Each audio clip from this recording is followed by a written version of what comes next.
नमस्कार, आप सभी का स्वागत है आज के इस खास कार्यक्रम में। मेरा नाम है पूर्णिमा शर्मा और मेरे साथ एक खास मेहमान मौजूद हैं। हमारे साथ मौजूद हैं प्रकाश सिंह जी।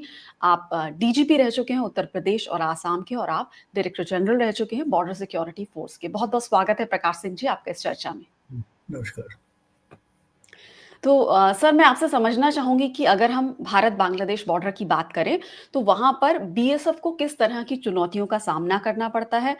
ख़ास तौर पे जब ये बात आती है कि जो वहाँ की राज्य सरकारें हैं, उनसे किस तरह के सहयोग की उम्मीद होती है, लैंड एक्विज़िशन की बात हो फेंसिंग के लिए या फिर जब घुसपैठियों को पकड़ना हो, तब किस तरह के कोऑपरेशन की ज़रूरत होती है? क्योंकि हम सुनते हैं ऐसा कि अक्सर कि जो घुसपैठी हैं, जो बांग्लादेशी घुसपैठी आते हैं, उनके पास पहले ही दलालों के ज़रिए, टाउट्स के ज़रिए भारतीय आईडी पहुँच जाते हैं। तो इसमें डिस्ट्रिक्ट लेवल पर, राज्य स्तर पर या गाँव के स्तर पर स्टेट की क्या ज़िम्मेदारी बनती है कि इस तरह के जो फेक आईडी हैं, फर्ज़ी आईडी हैं भारतीय, वो उनके पास तक ना पहुँच पाएँ?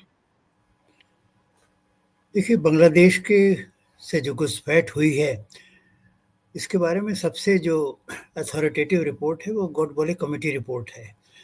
जी। कारगिल में जो पाकिस्तान ने आक्रमण किया था, उसके बाद से भारत सरकार ने 4 टास्क फोर्स गठित किए थे।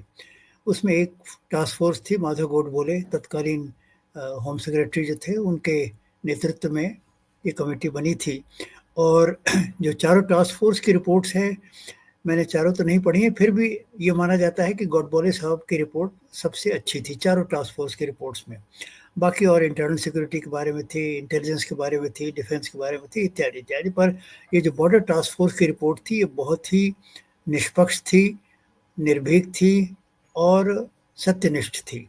सच्चाई को उन्होंने उजागर किया था और बिना किसी का पक्ष लिए या किसी के प्रति बायस की भावना लेते हुए उन्होंने बड़े साफ-साफ शब्दों में लिखा है कि ये समस्या इतनी जटिल है और इतनी गंभीर है, और इसमें राज्य सरकार, केंद्र सरकार, यूपीए सरकार, एनडीए सरकार, जो भी सरकारें रही हैं, सभी इसमें दोषी हैं।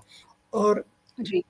सभी सरकारों को ये पता था कि ये समस्या दिनों-दिन बढ़ती जा रही है और बराबर बांग्लादेशी भारत में अनधिकृत रूप से प्रवेश करते जा रहे हैं, पर किसी सरकार ने जो प्रभावी कदम उठाने चाहिए, नहीं लिया।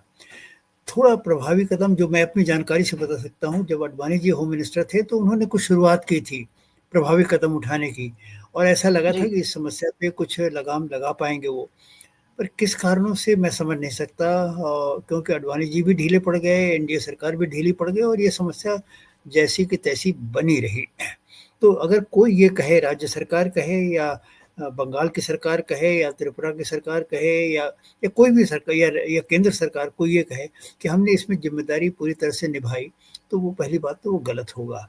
इसमें ज़िम्मेदारी सभी की है, केंद्र सरकार की भी ज़िम्मेदारी है, स्टेट राज्य सरकारों की भी ज़िम्मेदारी है, बीएसएफ की ज़िम्मेदारी है, सभी लोग इसमें मतलब दोषी हैं। अब ये समस्या देखिए, ऐसा है कि बांग्लादेश से माइग्रेशन क्यों हुआ, उसके तो मुख्य रूप से 2 कारण थे। कुछ तो सांप्रदायिक कारण होते रहे। सांप्रदायिक जब जी। भी दंगे होते रहे, हिंदू विरोधी दंगे ही वहाँ समय-समय पर होते रहे। तो जब भी हिंदू विरोधी दंगे हुए तो हिंदुओं का पलायन हुआ। अच्छा, बांग्लादेश में जब 1971 में वहाँ लिबरेशन वॉर हुई, उस समय तो भारी संख्या में हिंदू, मुसलमान जितने भी थे, सभी का पलायन हुआ बड़े भारी संख्या में। अब उसमें कितने लौटे, कितने नहीं लौटे, ये एक अलग बात है। एक तीसरा कारण ये है आर्थिक कारण। देखिए, बांग्लादेश अभी शेख हसीना के टाइम में बाद में तो कुछ उसमें आर्थिक प्रगति हो गई थी, पर बहुत जी। साल ऐसे थे जबकि इकोनॉमिक अपॉर्च्युनिटीज़ या आर्थिक जो जो जो ओपनिंग्स हैं, जो तौर तरीके हैं, वो भारत में जितने अच्छे उपलब्ध थे, वो उसके मुकाबले में बांग्लादेश में बिल्कुल नहीं थे। तो जिनको एम्प्लॉयमेंट नहीं मिलता था, वो अपना चले आते थे हिंदुस्तान। अब जी। चले आने का तरीका देखिए, आप कहेंगे कैसे चले आते हैं, सीमा पे तो बॉर्डर सिक्योरिटी फोर्स लगी है। पर देखिए, बॉर्डर सिक्योरिटी फोर्स लगी ज़रूर है, पर शुरू में तो बहुत से साल ऐसे गुज़र गए जबकि कोई फेंसिंग थी नहीं। अच्छा, चप्पे-चप्पे ज़मीन पे कभी भी कोई फ़ोर्स नहीं डिप्लॉय हो सकती है, और हमेशा अगर आप खुला बॉर्डर है, और बांग्लादेश से जो हमारी सीमाएँ हैं, वो ऐसी, पता क्या कहें, अंग्रेज़ तो एक सीमा इतने एब्सर्ड तरीके से खींच गए हैं कि कोई भी सरकार उसका मतलब उसको कैसे उसकी सुरक्षा करे और कैसे आवागमन रोके, स्मगलिंग रोके, ये बड़ी भारी समस्या है। अब त्रिपुरा में मैंने स्वयं देखा है, आधा घर हिंदुस्तान में है और आधा घर बांग्लादेश में है, या पहले जी, पाकिस्तान में था। अब मतलब सीमाएँ उन्होंने आँख मूंद के अंग्रेज़ जल्दी में खींच के चले गए और उसका खामियाज़ा हम लोग भुगत रहे हैं।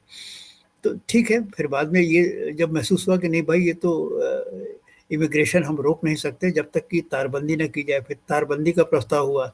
तारबंदी में फिर हर राज्य सरकार के सहयोग की आवश्यकता है, बिना सरकार के सहयोग के नहीं हो सकता।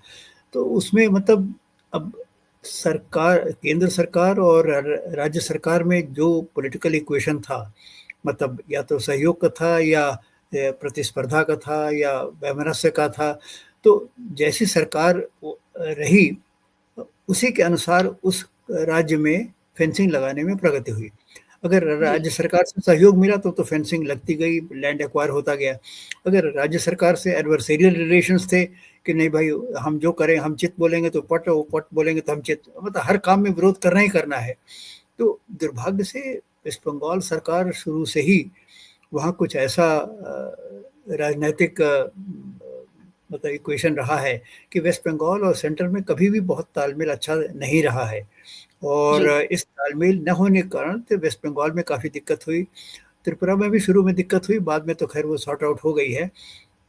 परंतु लैंड एक्विजिशन में सहयोग देना, ये बंगाल ये अगर अगर ये कहे कि हमने बराबर सहयोग दिया तो वो तो खैर अब ज़िम्मेदारी बताने की बात है।